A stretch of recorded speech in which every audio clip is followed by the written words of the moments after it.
Dan sepertinya kasus Hasto ini merembet kemana-mana. Rekan-rekan bayangkan rumah Megawati dijaga dan didatangi oleh Brimob bersenjata lengkap hingga ada mobil polisi. Kemudian markas PDI Perjuangan mendadak sepi. Waduh, ini ada apa nih? Bahwa mungkin kan sempat kemarin itu menggelar konferensi pers, namun pada saat ini kita mendapatkan laporan bahwa terpantau rumah Megawati didatangi oleh polisi, dijaga ketat, kemudian markas PDI Perjuangan mendadak sepi. Kenapa nih? Karena kan sebelumnya Megawati Soekarno Putri mengatakan bahwa akan mendatangi KPK jika memang Hasto ditetapkan sebagai tersangka atau ditangkap oleh KPK. Baik dilansir dari tribunvideo.com, sosok Ketua Umum PDI Perjuangan Megawati Soekarno Putri turut disorot setelah anak emasnya Hasto Kristianto menjadi tersangka. Nah, ini saya setuju nih. Kenapa dikatakan anak emas? Karena memang Hasto ini dinilai sebagai sosok sentral di kubu internal PDI Perjuangan. Bahkan beliau ini tercatat sebagai sekjen terlama rekan-rekan. Megawati maupun Hasto tak pernah muncul ke publik setelah sekjen PDI Perjuangan itu menjadi tersangka. Wajar jika Hasto belum muncul ke publik karena beliau kan resmi jadi tersangka, kemudian keberadaannya kita tidak tahu. Jika Mega kan ini beda konteks, harusnya beliau memberikan klarifikasi atau konferensi pers lah kepada pihak media bahwa apapun yang beliau sampaikan pasti kita hargai dan pasti kita sampaikan lagi ke rekan-rekan sekalian. Berdasarkan pantauan Tribun News, kediaman Megawati Soekarno Putri yang ada di Jalan Teguh Umar nomor 27A, Menteng, Jakarta Pusat pada Rabu siang tadi nampak sepi. Namun ada anggota BRIMOB bersenjata lengkap yang menjaga rumah tersebut. Sejumlah anggota BRIMOB berjaga di posisi kanan dan kiri rumah Megawati. Salah satu dari mereka mengaku sudah beberapa hari memang tak ada aktivitas di rumah tersebut. Namun, sementara itu di tepi jalan depan rumah Megawati juga terlihat satu unit mobil polisi lalu lintas terparkir dan beberapa mobil lainnya. Nah, memang pada saat kasus terkait Hasto Kristianto otomatis semua terseret. Jadi memang media meminta keterangan dari semua pihak, terutama internal PDI Perjuangan. Salah satunya adalah Megawati. Kenapa? Media meminta keterangan dan memang mencari keberadaannya karena Megawati pernah mengatakan jika Hasto ikut menjadi tersangka maka beliau akan mendatangi langsung rumah kantor atau gedung KPK. Dan belum lagi rekan-rekan ternyata elit PDI Perjuangan satu lagi Yosana Lawli yang juga sempat dipanggil tim penyidik dan pertama kan beliau ini kalau tidak salah mangkir atau berhalangan hadir, yang kedua bersedia hadir, kemudian pada saat ini tim penyidik KPK menetapkan Yosana Lawli akan dicekal ke luar negeri selama batas waktu yang telah ditentukan. Tentu saja ini mengagetkan kepada kita semua sekaligus memberikan multitafsir secara opini. Kenapa saya katakan multitafsir? Karena mungkin saja Yosana Lawli ini terlibat dalam kasus Hasto dan kemudian akan menjadi tersangka. Dan memang faktanya Yosana Lawli kali ini memang dicekal terlebih dahulu oleh KPK.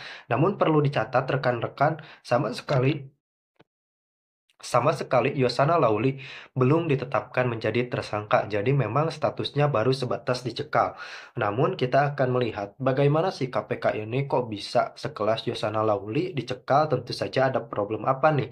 Apakah KPK memang ingin meminta keterangan lebih lanjut dari saudara Yosana Lawli sehingga meminta KPK ini kemudian mencekal dari yang bersangkutan. Masih dilansir dari Tribun News, Komisi Pemberantasan Korupsi KPK melarang Ketua DPP PDIP Yosana Lawli dan Sekjen PDI Perjuangan Hasto Kristianto berpergian ke luar negeri. Sebagai informasi, keduanya dicekal ke luar negeri karena dibutuhkan dalam rangka proses penyidikan dugaan tindak pidana kasus Harun Masiku. Pencekalan keduanya berdasarkan Surat Keputusan Nomor 1757 Tahun 2024 tentang keterangan berpergian ke luar negeri terhadap dua orang warga negara Indonesia, yakni Yosana Lawli dan Hasto Kristianto. Dan tentu saja kita bertanya-tanya, loh, ini kan warga negara Indonesia, tentu saja berhak berpergian ke luar negeri selama memakai uang sendiri. Namun, larangan berpergian ini terkait penyidikan dugaan tindak pidana korupsi terkait penyidikan dugaan tindak pidana korupsi yang menyangkut Harun Masiku. Karena memang Yosana Lawli sempat diperiksa oleh tim penyidik KPK dalam status saksi Harun Masiku. Dua perannya digali oleh KPK yakni sebagai Ketua DPP PDI Perjuangan dan mantan Menteri Hukum dan HAM. Yosana telah menjabat sebagai Menkumham sejak 2014 atau periode pertama dari kepemimpinan Presiden Joko Widodo. Menanyakan memang di awal-awal periode Pak Jokowi menunjuk Bapak Yosana Lawli ini sebagai Menteri Hukum, kemudian kalau tidak salah pada saat itu diresapel. Namun saya tidak tahu di balik resapel ini apakah Pak Jokowi sudah tahu bahwa yang bersangkutan ternyata ada indikasi terlibat dalam pelarian ataupun kasus-kasus Harun Masiku. Menanyakan sesuai dengan posisi saya sebagai Ketua DPP PDI Perjuangan, kemudian posisi saya sebagai Menteri Hukum dan HAM mengenai perlintasan Harun Masiku, itu saja, kata Yosana Lawli di Gedung Merah Putih Jakarta. Jadi memang kepastian hukum tentu saja ada di tangan KPK, rekan-rekan. KPK berhak memberikan status kepada individu ataupun perseorangan sebagai tersangka atau bukan, karena tentu saja tim penyidik KPK melakukan tindakan atau menetapkan status tersangka dengan dalih dan dengan dalil fakta yang sangat relevan dan bisa dipertanggungjawabkan. Buktinya, Hasto pun jika sudah ada bukti ternyata sudah ditetapkan menjadi tersangka.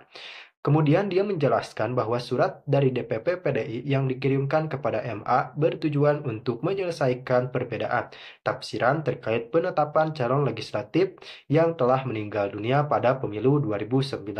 Jadi memang kasusnya ini beragam mulai dari pelarian Harun Masiku dan ketika diurai kembali yakni terkait bisa dibilang ini adalah sebuah rekayasa atau bentuk rekaan terkait calon legislatif DPR RI terpilih karena memang itu beliau memberikan upaya suap atau memberikan hadiah kepada tim KPU langsung.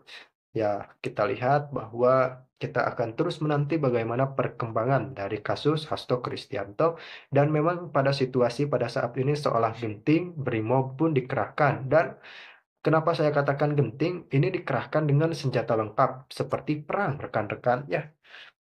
Mungkin sekian dari kami.